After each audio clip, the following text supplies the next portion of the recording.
Welcome to Mitten Kitchen. Today is Canuary. We are canning in January and we are going to be making a variety of different beans and we're canning them. So I have dried beans over in the corner. We're going to be canning them today. And alongside when that happens, we're making a white bean caramelized onion dip with homemade sourdough naan bread. Super excited for this delicious dish and canning for the future. Okay, so next up we are going to be making our sourdough naan bread. This is for our dip. Really excited to get this started. Never made this before. So we are going to be taking 125 grams of our delicious sourdough starter. I fed this last night. It's nice and bubbly. It is ready to go.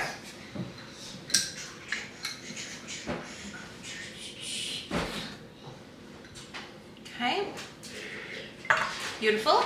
Next up, we are going to be going in and adding our liquid, which is milk. I don't have any milk, so we're going to be using our almond milk instead. You need 120 grams of this. I like to do a little less liquid with einkorn, but I'm going to follow this recipe to a T just because I've never made it before. We are then going to go in with some of our Greek yogurt. It says we need 60 grams. I like to make my own yogurt parfaits, so this is nice to have on hand. After that, we're going to add in some olive oil. Who doesn't love a good olive oil? Okay, so we have all of our liquid ingredients in. Let's go ahead and give that a mix. You can see here, looks nice and luscious with our olive oil and our yogurt and our sourdough and the milk. Give that a nice stir. I will link all of the recipes for this video below. Next up we are adding is some salt. 7 grams of salt.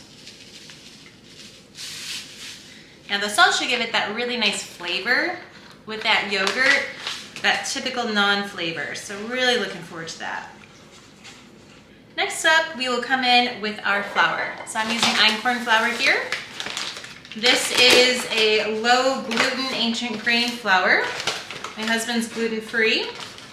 And we tried this out last year because I wanted to start sourdough journey and this worked for him. So he's not celiac or anything like that. He has an intolerance to gluten and he was able to tolerate this. So working with flour can be very messy. Definitely an apron is used. I normally wear like dark colors, blacks are my favorite, and I'll get flour like all over. So I'm trying to apron to see if that works a little better for these videos. We're gonna go ahead and give that a mix. It smells so good, like the olive oil, the yogurt, the flour. It smells so yummy. Love making bread. It's one of my favorite things to do. I got into it last year, 2021. Oh my gosh, it's 2023. 2021, the end of it. And it has just been such a joy. And I love how it creates a sense of just everyone else enjoys it too. I love to give it as gifts. Or I love to share my sourdough starter. If anyone else is curious about a sourdough journey, they can feed it afterwards with whatever flour. So if they don't want to use einkorn, they can use whatever they want. And it's already started for them. And at the point of sour, it's over a year old now. And so that's really nice. They don't have to start the journey like I did because I needed it to be the einkorn. Okay, it says to use your hands, so I'm gonna go ahead and wash them and get them all ready to incorporate. Okay, we're gonna go ahead and get all of the the flour bits nice and incorporated. So just quick little knead, and there we go. That is perfect. Our naan bread is going to double in size. We'll see it later today. So there you have it. Beautiful naan bread.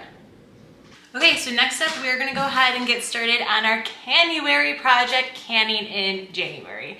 So my goal is to can something once a month And most canning projects typically take place during like seasonal produce, but we're going outside and we're gonna try to do dry goods. So my son has picked that we're gonna do red kidney beans as the first one. So we'll go ahead and open up this bag. And we're gonna pour it into our colander. And we're just going to inspect the beans. Anything that doesn't look like a bean, like a rock or something, you should go ahead and get rid of it. If it's a little like shriveled up, like, you know, go ahead and get rid of that as well. So we'll just take a quick look. Everything looks pretty good here. We'll give them just a quick rinse. Now this is the pre-soak method. I've watched a ton of videos on this, and technically the ball canning recipe does say to soak these overnight. We're gonna give these a try, because if this is great, a lot easier than soaking. So we're gonna take a half a cup of the beans and put it into our jar and just keep going.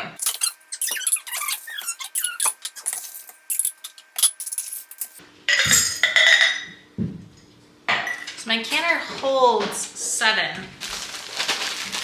So we have room for some more beans, so we're just gonna do another bag. Next up we will do is our pinto beans. So we'll take a jar. These are quart jars. Fill it up halfway. Okay, so next up we are going to take is salt. So all this is gonna be is beans and salt. We're gonna do a half teaspoon of salt in each jar.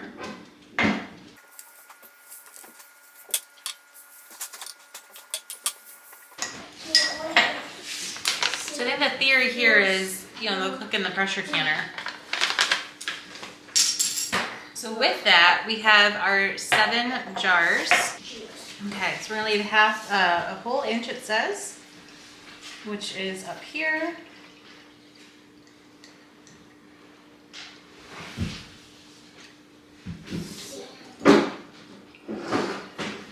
So I just started enjoying canning.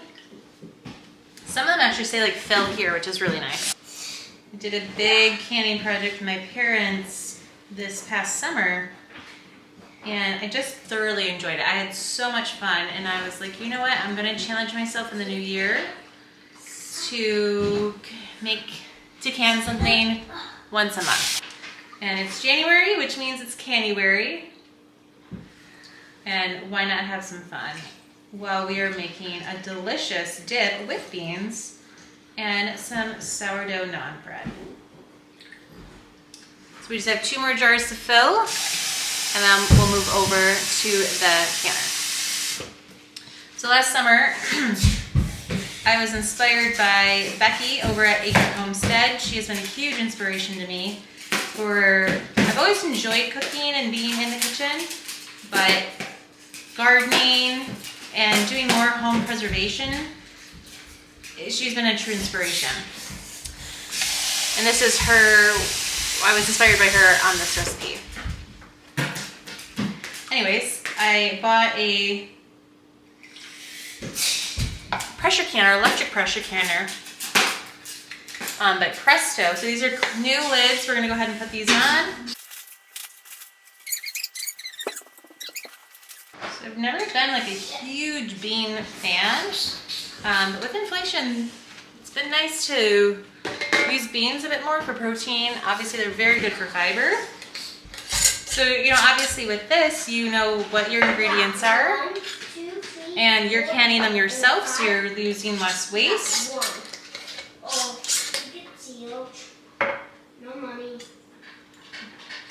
Because you can reuse the jars.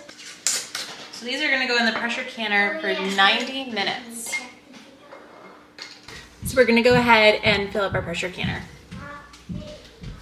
So this canner is pretty cool. It does water bath canning and also pressure canning. Okay, we're up to the fill line. We're now gonna change our dial to 90 minutes. And now we're gonna insert our jars. So if you're doing this the right way, you would get your jars warming first and then fill them. But I've done this a few times this way and it's turned out totally fine. So feel confident. But you do you. We are now ready to go ahead and click the warming button. So it's now on warm. I'm gonna put my lid on. And this will tell me what is next. So you can see over here that it says warming. And we are ready for that to go. Okay, so our canning is done. It says done, which means it's cooled off. We're able now to get our jars out. Now I realized I misread the instructions, and hopefully they turned out okay. But it was supposed to be for 75 minutes, not 90 minutes. So that's my bad. Jar openers. And this is always kind of challenging. You know what? It would be helpful if I used it the right way. There's our beans. So they're popping, which is exactly the sound we want to hear. I like this too because you can kind of just walk away from it. Makes things a lot easier.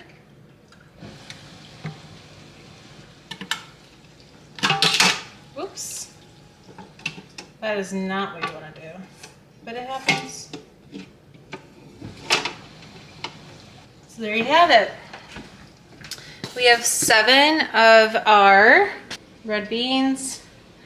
And so what we're gonna do is we're gonna just keep going and doing a bit more until we are all done with our beans. So next we're gonna go ahead and start cooking our onions for the caramelized onion bean dip.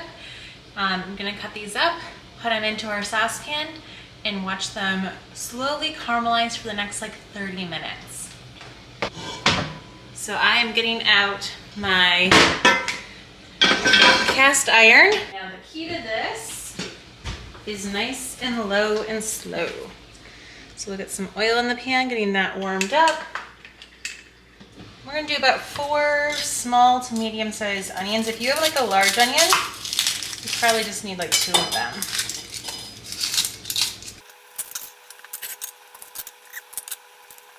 So you should save your veggie scraps, especially like onions, carrots, celery, that sort of stuff,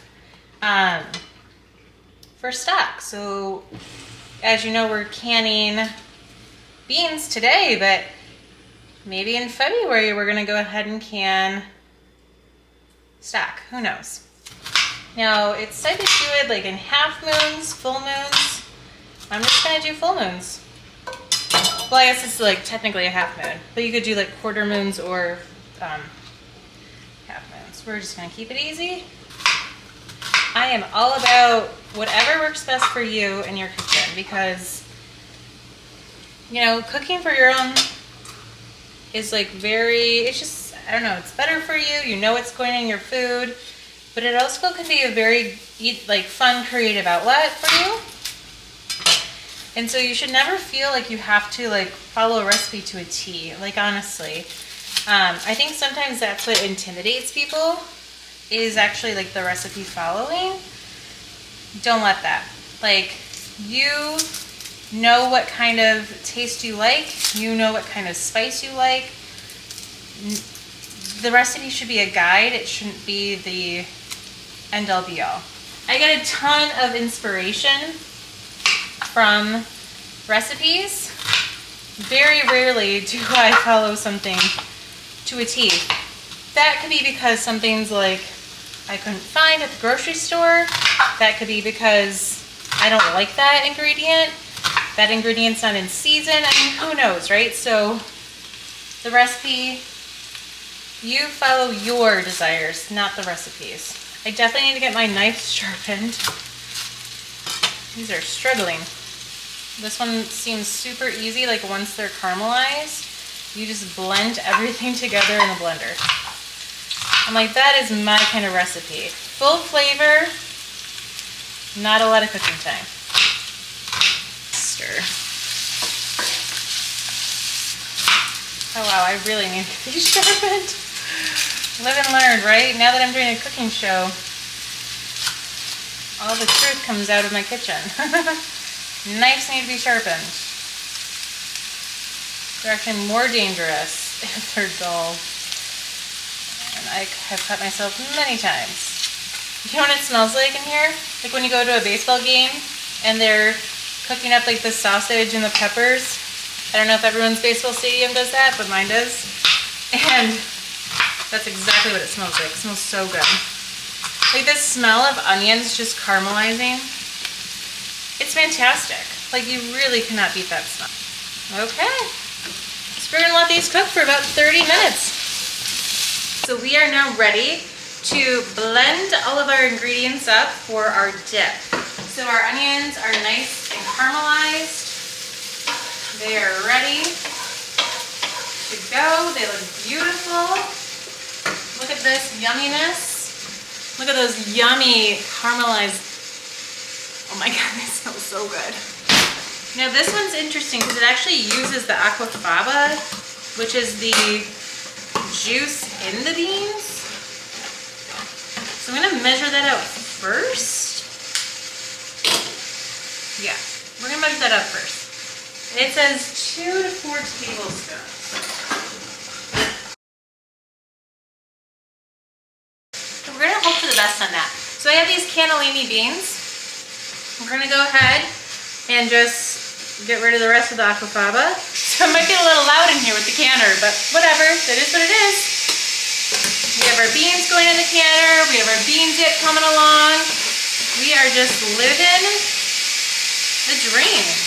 It then says to add in 3 tablespoons of olive oil, which I love olive oil. Lemon juice. I'm also going to add in some lemon zest. It does not say to do that.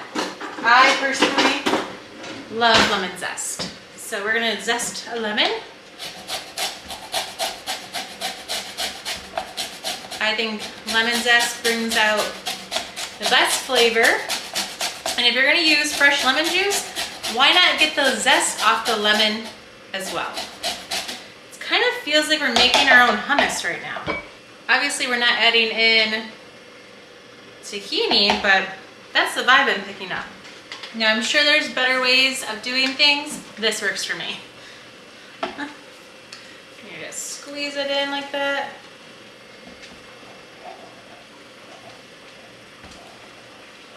Onion powder. It says 1 teaspoon. I just measure because I love seasoning. I just hope for the best. You're gonna find that out a lot here. And then garlic powder. Love me some garlic powder. Just love me some garlic. I'm a big garlic fan. I'm sure that was way more than I called for, but it is what it is. Salt. I'm gonna use this fun MI salt that I got as a gift. Has salt and pepper already in it. We have the rosemary and sage. I'm gonna go ahead and give that a chop. So I think for me, a goal of mine would be to have a bigger herb garden this upcoming garden season. I did basil last year, and let me tell you how many delicious pesto nights we had. Oh, it's fantastic. And I'd love to use more herbs like this and grow it myself. And then just dehydrate them, right? Like no need to buy these, but you know, that's the season of life I'm in right now. I'm very much in the learning phase with a lot of these things. And you just learn. And so I hope this inspires you too to just give it a try. If you're not used to the kitchen or you're make the same ingredients all the time or same dishes, why not give it a try? So there we have our delicious sage and rosemary, nicely chopped up. Okay, we're gonna add in some of these delicious caramelized onions, probably about half maybe. It says to leave some for garnish. Okay, So there we have all of our yummy ingredients, layered up beans. Let's turn this into dip.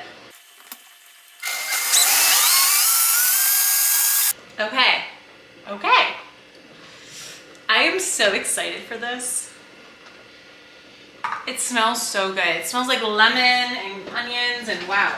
It's fantastic. Okay, let's give it a try.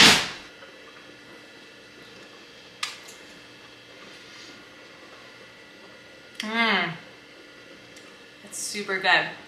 And I'll fold those in to the bean. Whenever I think of folding, I always think of Schitt's Creek.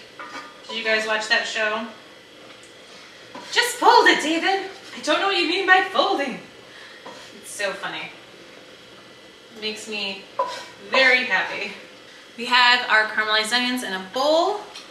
I'm gonna fold these in now.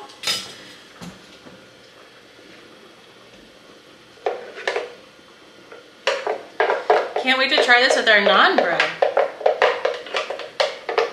We're just really going on theme today with our, our canning of the beans and now our bean dip.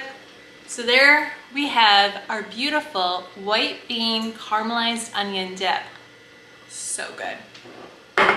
Okay, so now we're off to our naan bread. Let's go ahead and take a look to see how it turned out. Oh, wow, it smells like naan bread. It smells super good. So we're gonna get this out onto a floured surface. And I already have my skillet going over medium-high heat. The recipe says to roll it out for 8 slices. So I'll take my bench press. Gonna go ahead and get this out.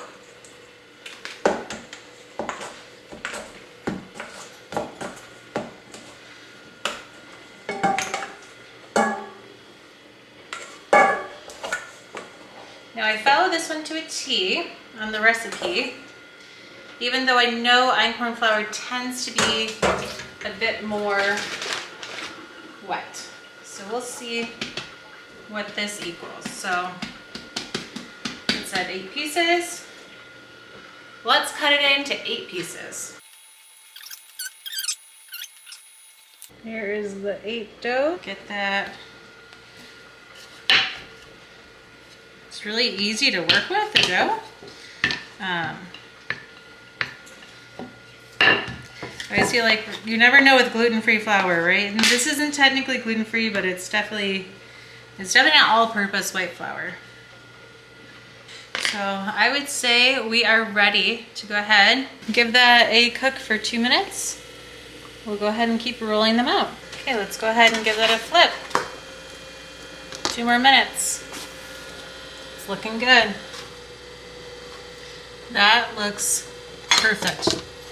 Look at that. Delicious. Yum. Okay, so I wasn't able to try out the naan bread yet. So let's rip off a slice. I love it. Okay, and we'll try it in our Great White Northern, cannellini beans, caramelized onion dip. Oh, that's so good. So what a fun day in the kitchen. We made 20 jars of beans. I have 6 still going in the canner, all the way from black beans, pinto beans, Great White Northern, really awesome red kidney beans. We also made a white bean caramelized onion dip with some naan bread, sourdough naan bread. And there you have it. Thanks for joining me in the Mitten kitchen today. We'll see you next time.